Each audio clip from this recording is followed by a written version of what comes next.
Hello YouTube, Goddard Radio Moscow here again with another beer review for you, as is usual.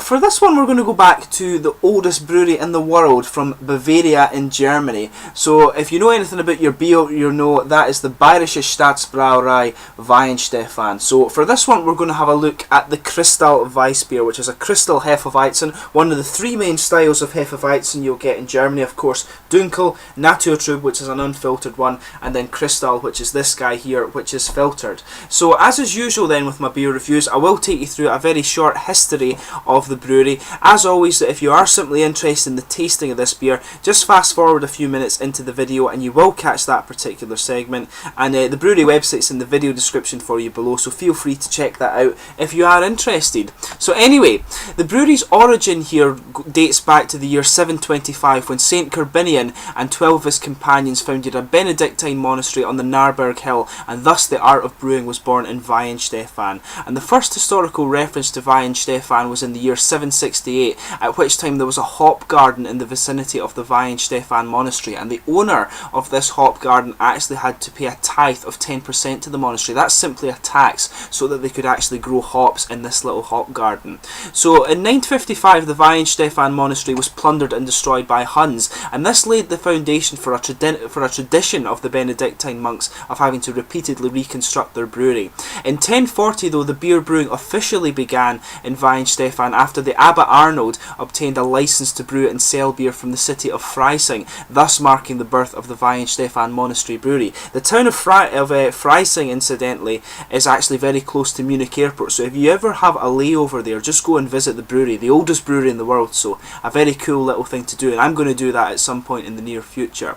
But between 1085 and 1463, the Weihenstephan Monastery didn't have very much luck at all. It burned down completely a total of 4 times, and it was destroyed and depopulated by 3 plagues as well. Various famines and a great earthquake also demolished the brewery at various points in history. But following in the tradition of the Huns in 955, Emperor Ludwig the Bavarian actually destroyed the monastery in 1336, and this was repeated by the French and Swedes in the 30 Years' War, and then by the Austrians during the Spanish Succession. And the monks didn't give up, however, and they continued to rebuild their monastery time and again, and they even managed to refine their brewing art during this period. Now in 1516, of course, Duke Wilhelm IV of Bavaria issued the Bavarian purity law, and thus only barley, hops and water were allowed to be used in Bavarian beer, and the brewery say that this law had a major influence on the flavour of their beer. But the Weihenstephan monastery was actually dissolved in March 1803 during the course of secularisation. This of course affected many breweries throughout Germany, but the possessions and rights of the brewery were then transferred to the Bavarian state. But the drinkers of Weihenstephan actually continued to drink the Weihenstephan beer under the secular supervision of the royal holdings of Schleißheim. Now in 1852 the Centre of Agricultural School moved from Schleißheim to Weihenstephan, and it took with them the Bavarian brewing students, and in 1895 the school became an academy and was elevated in 1919 to the University of Agriculture and Brewing, and this was later incorporated into the Technical University of Munich in 1930, of course, one of the very prestigious schools in Germany. But Weihenstephan thus developed to be a centre of world brewing technology, and this is a fact that did massive favours for the reputation of the Bavarian State Brewery of Weihenstephan. Now in 1921 the brewery became known as the Bavarian State Brewery Weihenstephan, or Bayerische Staatsbrauerei Weihenstephan, as you would say in German, and since 1923 it has thus used the Bavarian State crest, if you like, on its brewery logo, and I'll show you that just in a minute, but you can just see it on the top of the bottle here. Just to list the other beers you can get from the Weihenstephan Brewery, you get the Kristall Hefeweizen, which is this guy here, or Kristall Weissbier as it's called, the green label. This is the filtered one. You get the Hefeweißbier, which is the blue label, unfiltered or Naturtrüb Hefeweizen, Hefeweissbier Dunkel, which is a dark wheat beer. This has a white label with the sort of kind of brown text on it, if you like, the sort of brown scroll that goes around the label. You have the Hefeweissbier Leicht, which is the light white beer. You have Corbinian, which is a Doppelbock. Original, which is a Munich style Helles. I reviewed that for you very recently. The Pilsner beer, the Oktoberfest beer, which is a Märzen style, Winterfest beer, which is a Saison, and they also do a Radler a Radler beer, sorry, and the Original and Hefeweißbier in a non-alcoholic variety. So there's a good selection of beers to be had from this brewery. But we'll get on to the tasting of this guy now. I'll just bring up the camera and let you have a little look at the artwork on this bottle. I should point out that very recently they changed the artwork on the bottle of this one. So these days you will find the beer with a white label and just a sort of green scroll going around it. This is one of the older ones, the sort of older things here. You can just see the Weihenstephan thing there. You can see the Bavarian state crest there. I'm struggling a little bit for my words there, and you can see it has on the side here just 1040. This is the English one actually. Usually when you see the German ones, I'm sure they say Zeit 1040, but it's quite cool to see that, and this is a really nice one. I'm definitely going to keep the label off this guy. I'll try and steam it off, and you can see just the top label on there. This also has the Bavarian state crest, and this is also on the bottle cap of this one, so I'm not sure how well you can see that when I put it up there, but we'll get this guy out and get on to the tasting here. So this is a 5.4% Kristall Hefeweizen, or Kristall Weissbier, however you want to describe it. The Germans have never told me actually what the rule is for calling it a Weissbier and a Hefeweizen. I think it's maybe just a synonym, but we'll get it open. So as you can see, a nice smoky opening to the beer, a good bit of carbonation just kind of rushing to the top there.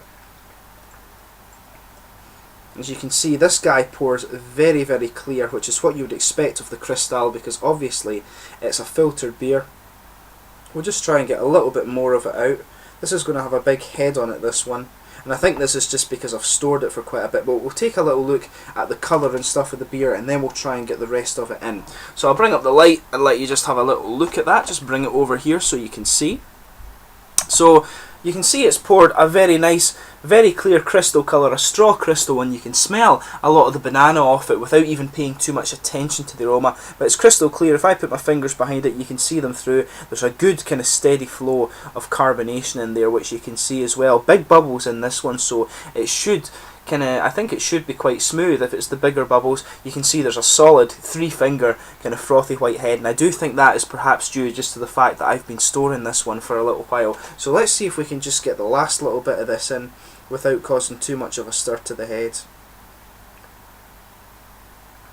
The Germans, I should point out, do like their beers to have a nice sort of big head on them. I think I'm going to manage this actually. I'm getting a proper German head on this beer. You can see the nice sort of convex head. It's just going down a little bit.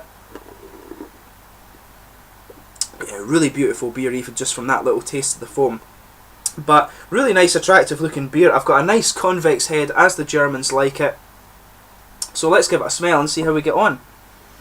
So really it has all the typical elements you would expect from a German Hefeweizen. You've got a nice little bit of sweet banana, a lot of kind of clove leaf in there as well. Nice kind of white bread and sort of the typical yeasty character you expect of a Bavarian Hefeweizen.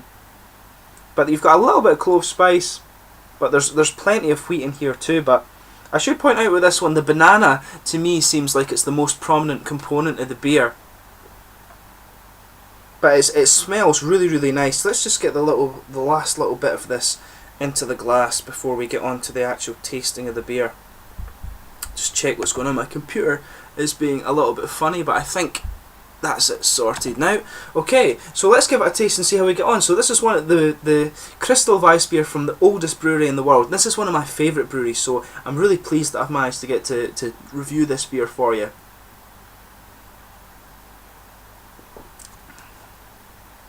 So first impressions of this one. I've had this beer before, so I'm just going to go through it again. It's very clean and very crisp. That's the first impression you'll get of this beer. And the thing I do find about the Kristall Weizens is that when I went over to Germany, I went off Hefeweizens a little bit just because they were so heavy. The Kristall Weizen gives you a good bit of the flavour that you'll get from a Hefeweizen, but it's nowhere near as heavy, so it's kind of good in that regard, and I do wonder if that was the kind of motivation behind developing this type of beer.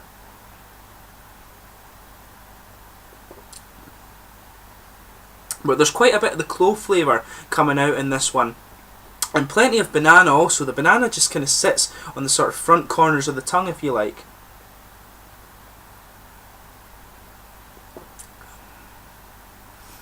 But you've got a nice kind of blend of the flavours between the bread and the sort of wheaty character as well. The kind of the bready character is almost a little bit subdued compared to the other kind of Weihenstephan beers that I've had before.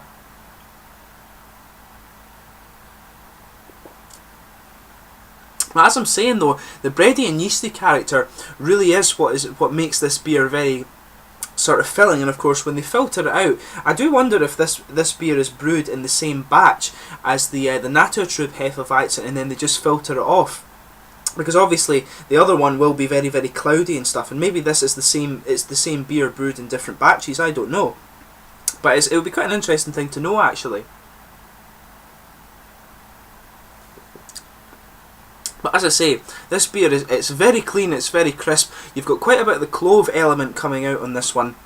The banana sort of mixes with it very well and gives it that kind of typical sweetness.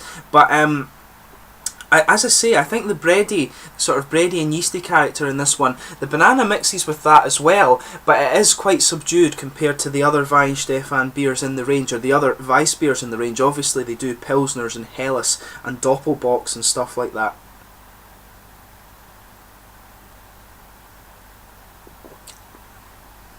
In the aftertaste, you're just getting a nice little bit of the banana flavour sitting towards the back of the tongue, and the kind of sweet bready yeast it lays a little bit of a blanket over the palate as well. So it's really interesting actually. In terms of the mouthfeel, the beer is definitely mid-bodied. Maybe it's even leaning towards the light-bodied side of thing. It does have quite a bit of an active carbonation as well, but it's quite clean and refreshing too, which is really interesting.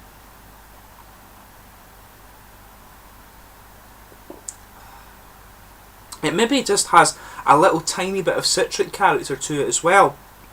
It doesn't have a little bit of grassiness, but the citric character that's in this is very, very mild, I would say.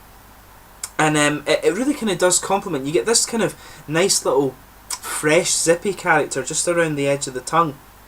But overall, I would say this is a really, really nice beer. You don't quite get the same sort of bready and yeasty character out of a Kristall Weizen as you will a Naturtrüb Hefeweizen or even a Dunkel Hefeweizen, although they are kind of very different styles, I should point out too. But the Kristall Weizen, like I say, is very good if you want something that has the flavour of a Hefeweizen but something that's a lot lighter.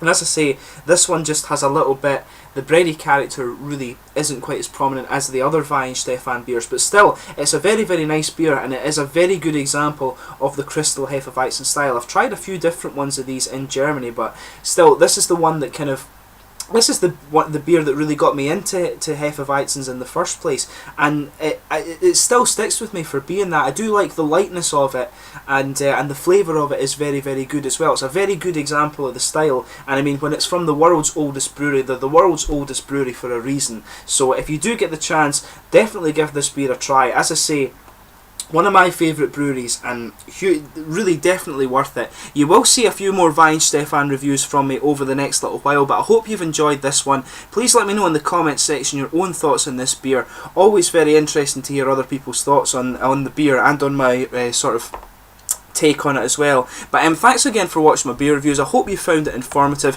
and please like, subscribe, share, all the usual YouTube stuff, and you will get more Weihenstephan beer reviews for it in the next little while. I'll catch you soon. Cheers.